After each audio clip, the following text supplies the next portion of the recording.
കലാകാരികളുടെ മുൻപിൽ ഒരുവിധ ഉപാധികളും ഉണ്ടാവരുത്. കലേതരമായ ഒരു വ്യവസ്ഥയും ഉണ്ടാവരുത്.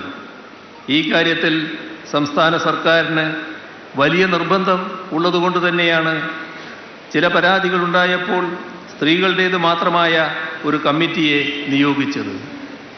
ഇന്ത്യയിൽ ആകെ ഒരിടത്ത് മാത്രമേ ഇത്തരമൊരു നടപടി ഉണ്ടായിട്ടുള്ളൂ. അത് കേരളത്തിലാണ്. നമുക്ക് അഭിമാനിക്കാവുന്ന ഒരു മാതൃകയാണത്. ഈ മാതൃക പലയിടത്തും ഇനി സ്വീകരിക്കപ്പെടുമെന്നത് ഉറപ്പാണ്. സ്ത്രീകളുടെ തൊഴിലവകാശത്തിനും അഭിമാന സംരക്ഷണത്തിനും വേണ്ടി സർക്കാർ വിട്ടുവീഴ്ചയില്ലാത്ത നിലപാട് കൈക്കൊള്ളുക തന്നെ ചെയ്യും. അവർക്ക് നിർഭയമായി കലാപരമായ കഴിവുകൾ തെളിയിക്കുവാൻ കഴിയുന്ന സുരക്ഷിതത്വമുള്ള വിധത്തിൽ കലാരംഗത്തെ ശുദ്ധീകരിച്ചെടുക്കാൻ പ്രതിജ്ഞാബദ്ധമാണ് സംസ്ഥാന സർക്കാർ എന്നറിയിക്കട്ടെ. ചലച്ചിത്ര രംഗത്തിൻ്റെ വികസനം മുന്നിൽ കണ്ടുകൊണ്ട് കാര്യമായ ഇടപെടലുകളാണ് സംസ്ഥാന സർക്കാർ നടത്തി വരുന്നത്.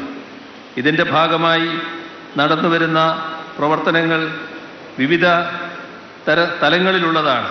ചിത്രാഞ്ജലി സ്റ്റുഡിയോ കോംപ്ലക്സിൻ്റെ വികസന പ്രവർത്തനം ആദ്യഘട്ടത്തിൽ 70 കോടി രൂപ അനുവദിച്ചു. 80 കോടി രൂപ ചെലവഴിച്ചുള്ള രണ്ടാം ഘട്ട വികസന പ്രവർത്തനങ്ങളുടെ വിശദ പദ്ധതി രൂപരേഖ തയ്യാറാക്കി വരികയാണ്. കായംകുളം, വൈക്കം, അളഗപ്പ നഗർ, പയ്യന്നൂർ എന്നിവിടങ്ങളിൽ പുതിയ തിയേറ്ററുകളുടെ നിർമ്മാണ പ്രവർത്തനങ്ങൾ പുരോഗമിച്ചു വരുന്നു. വനിത, പട്ടികജാതി, പട്ടികവർഗ വിഭാഗങ്ങളിൽപ്പെടുന്ന സംവിധായകർക്ക് സിനിമ നിർമ്മിക്കുന്നതിനുള്ള ധനസഹായവും നൽകി വരികയാണ്.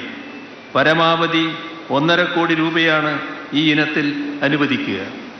വനിതാ സംവിധായകരുടെ 4 സിനിമകൾ ഇതിനകം റിലീസ് ചെയ്തിട്ടുണ്ട്.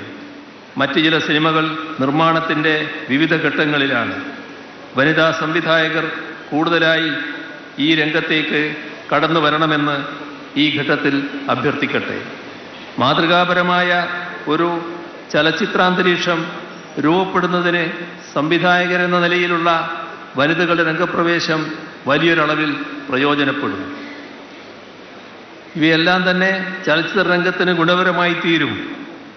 ഇവയിലെല്ലാം സിനിമാ രംഗത്തുള്ള എല്ലാവരുടെയും സഹായ സഹകരണങ്ങൾ ഉണ്ടാവണമെന്ന്